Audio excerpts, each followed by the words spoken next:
Nick Hajazi, the founder of the Mendez Cartel, here with the co-founder. Another video, boys. Today is a rest day, and you guys know what we do on rest days. We answer questions from the comment section on the YouTube video. So we're going to be answering some of your comments. Before we get into that though, guys, if you want to get in great shape naturally, if you want full access to all of the knowledge that has helped me get in great shape naturally, get stronger naturally over my entire training career, join my community, the Mendez Cartel. You'll have full access to all of our training programs. We have beginner, intermediate, and advanced programs. You'll have access to the community feed, 24/7 support from us via private message and Zoom calls. We can really help you in there. Click the link in the description and join the Mendez Cartel now. And if you're interested in a more personalized approach and a more hands-on approach, go to my Instagram, link in the description, and DM me Cartel, and we can get started with one-to-one coaching. All right, boys, let's get into the video. Today is a rest and recovery day, as you know. I did some abs and cardio, as you can see on the screen right now, just a little bit of abs and cardio. Today's actually the last time I'm doing abs and cardio on rest days. I'm still going to be training abs, obviously, on my training days. But on my rest days, I'm not doing any more cardio or abs because I'm taking that out now because I'm going into a part of my bulk, the final 12 weeks of my bulk, which is the peak stage. And to optimize recovery, I don't believe it's good to do cardio year round. So I'm taking cardio out and we are just doing no cardio, enhancing my recovery on those rest days. On those rest days, I'm not doing any abs or cardio. And I'll explain that later in the video. I'll explain exactly what I'm doing on my new split. I'm going to kind of a hybrid bro split and I'll explain what I'm doing there. But let's get into the questions right now. First question is from Christopher Harrison, QP2IX. Why don't you do shorter bulks where you put on less fat? Good question. So my style of bulking is a very old school style of bulking. You know, I believe in bulking harder. It's the way I've always done it. I'm a little bit crazy. I'm a little bit of an old school guy. I could definitely do, slightly leaner bulks. Although if you look at my bulks, I do think this bulk was a little bit leaner than my last bulk. If you go on my YouTube channel, look at my last bulking phase, I filmed every single day of it. Compare it to this bulking phase where I filmed every single day of it. I'm actually a little bit leaner now than I was at the same stage last time. So my bulks are getting a little bit leaner, but I still have that kind of old school traditional bulking style. And it's always worked for me. Like I've bulked hard and it works for me. I put on a lot of muscle doing it. You probably want to take a more of a lean approach. That's fine, but there's different styles of bulking. And for me personally, the way I do it works for me.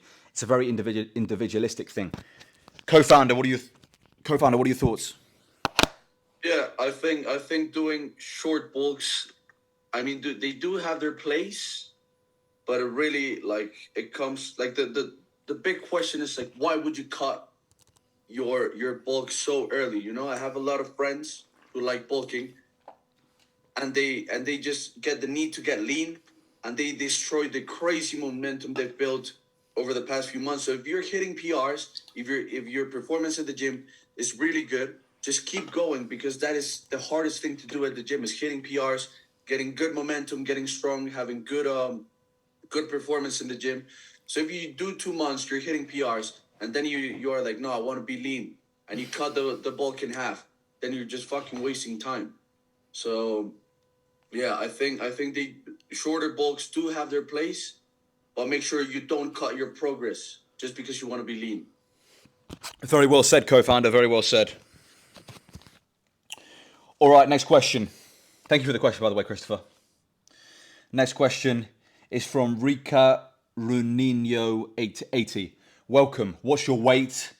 I weighed 42 kg, dwarf, despite my old age of 43 years, but now I'm 44, and I got 7 pull-ups by each single arm on bar. Pull-up, mate, in December 2023. I'm not quite sure I understand the exact point of the question.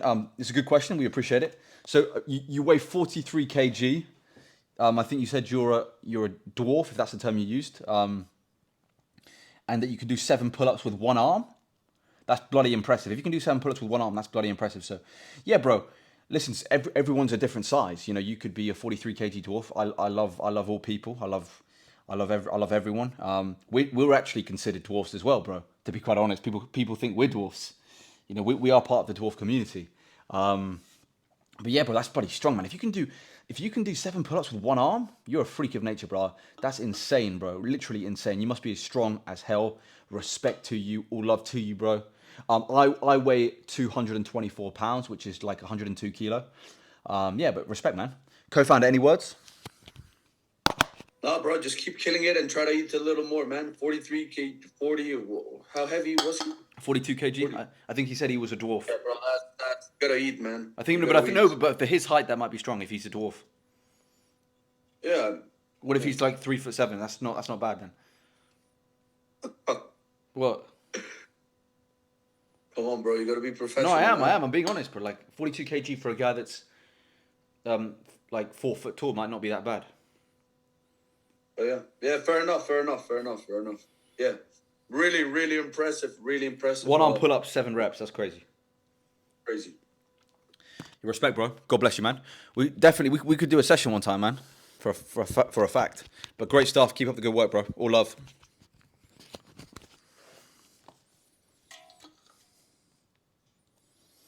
Okay. Next question from Henchman 75. Convert to upper lower, my natty king. Convert to upper lower. I'm going to be honest, bro. I'm not a huge fan of upper lower just because it doesn't allow you to get in a huge amount of volume in the upper body. You only have 2 upper body days, which I'm not a huge fan of, to be quite honest. Upper lower, listen, I've said this before. Every split works. Upper lower works. If I did upper lower, I'd still make progress because it's a good split. Every split works. But for me, it just has too little upper volume. Co-founder, what are your thoughts? Yeah, I agree. I've never done upper lower. We've gone over this on multiple videos. It's just like if you enjoy upper lower, stick to it, you know. But at least for me and Nick, we like the bro split and PPL, and yeah. That's pretty much it. Don't need to be switching. You need to find a different split. Like I mean, if you have 2 splits that you can jump back and forth to them, then do it. Yeah, well said, co-founder. Yeah, like actually, I want to say something as well on this point of splits. I am changing my split. My new split is going to be a hybrid bro split. So I'm doing a normal bro split. I'm doing 1 leg exercise on back day and 1 chest exercise on shoulder day. So technically I'm doing chest on Mondays, back and legs on Tuesdays, Wednesdays rest, Thursdays chest and shoulders, Friday arms, Saturday legs. On the back and leg day, it will be primarily back, but I'm just doing 1 leg exercise, which will be a safety bar squat, because I like to do at least 2 squat variations a week. And on the Thursday session, which is a chest and shoulders session, it will be mainly a shoulder day, but with a little bit of chest volume. I'm just doing 1 chest exercise, which will be incline bench, because I like to work on my chest a lot. I like to do at least 2 heavy chest presses per week on different days. So yeah, it's pretty much a bro split with just with 1 leg exercise on back day and 1 chest exercise on shoulder day. That's pretty much it. So I'm doing a hybrid bro split. That will be my new split starting tomorrow. So stay tuned for that, boys. New split, hybrid bro split. All right, next question. From Yolf7416. Question for the next rest day. How can I shred fat and still build a lot of muscle? Body recomp. What is the best split for a recomp and how many sets and exercises per muscle? Thanks, brother. Thanks for the question, bro. It depends on how long you've been training for. If you've been training for as long as me and Juan have, a recomp is slightly harder to do because recomps mainly apply to beginners and guys that don't have a crazy amount of muscle. For me, when I'm cutting, yes, I can make improvements, but not huge improvements. The main improvements for a guy of my training experience would only be made on a bulk because of how long I've been training for and how much muscle mass I'm carrying. Very similar to Juan. For guys that have a very low training age, recomps are possible. You can lose fat and gain muscle quite efficiently, actually, if you haven't been training that long. But the longer you've been training, the harder it is to do a recomp. And in regards to the split, what's the best split for a recomp? There is no best split for a recomp. Every split works. There is no best split for bulking. There's no best split for cutting. There's no best split for a recomp. Every split works. It depends on your individual goals. As long as you train with enough intensity and your nutrition's on point, every split's going to work. And how many sets and reps per exercise? Again, bro, there is no sets and reps per exercise. You know, it really depends on the individual, and there is no best sets and reps per exercise, bro. Co-founder, any words? Yeah, and I think I've mentioned this before, but I just feel like the recomp concept is a little bit vague, man. I'm gonna be real with you. Like I think having to recomp is that you want to do. It's like it's like when people are trying to be good at doing everything and they don't end up being good at anything. It's like, bro, focus on one thing at the time. If you want to lose fat, lose fat. If you want to gain muscle, do a bulk. But don't try to recomp because it's just a waste of time, in my opinion. Because whatever you could achieve in a recomp, you could have achieved twice as fast doing a proper bulk or a proper cut. Yeah, facts. Listen, you can build muscle and you can build muscle and lose fat at the same time, but not to an efficient level. You're much better off focusing on doing one at one time and doing another at another time. You're much better off doing a bulk and really focusing on bulking, and then doing a cut and really focusing on only cutting. It's far more efficient that way. All right, last question, last one to round it up. From J Smolak 1634. Hey Nick, can you explain the accumulation phase and the other concepts of powerlifting in your next Q&A video? Thank you. Yeah, great question, bro.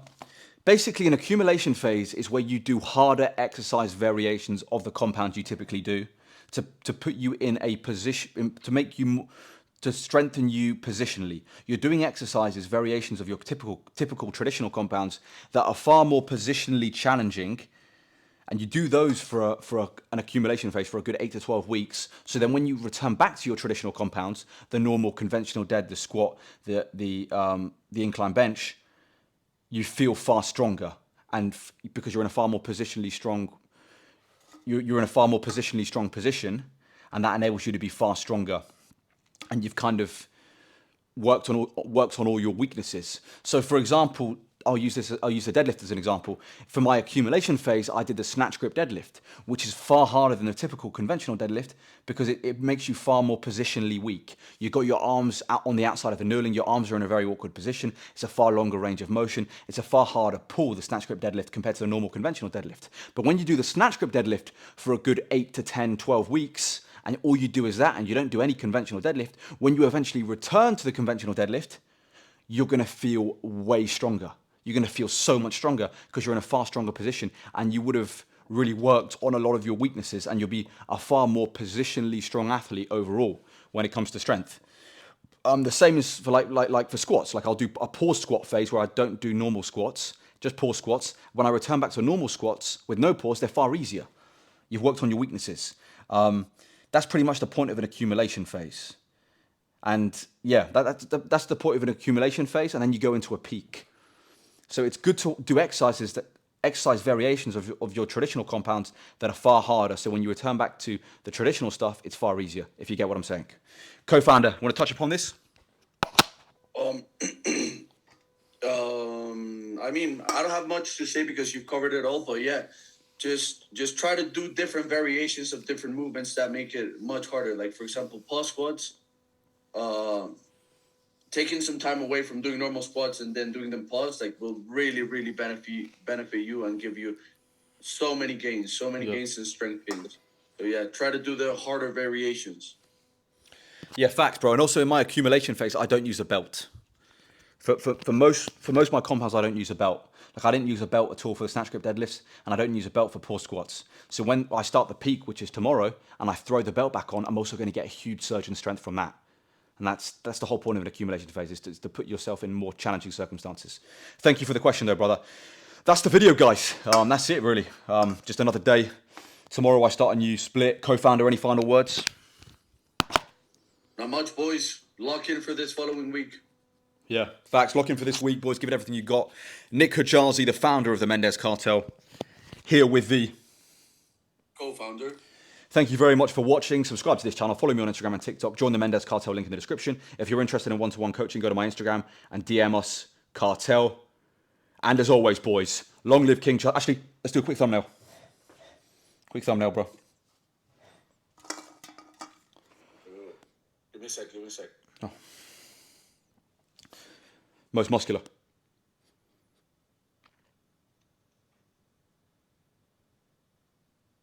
And as always, boys, long live King Charles III, and God bless Sir Winston Churchill.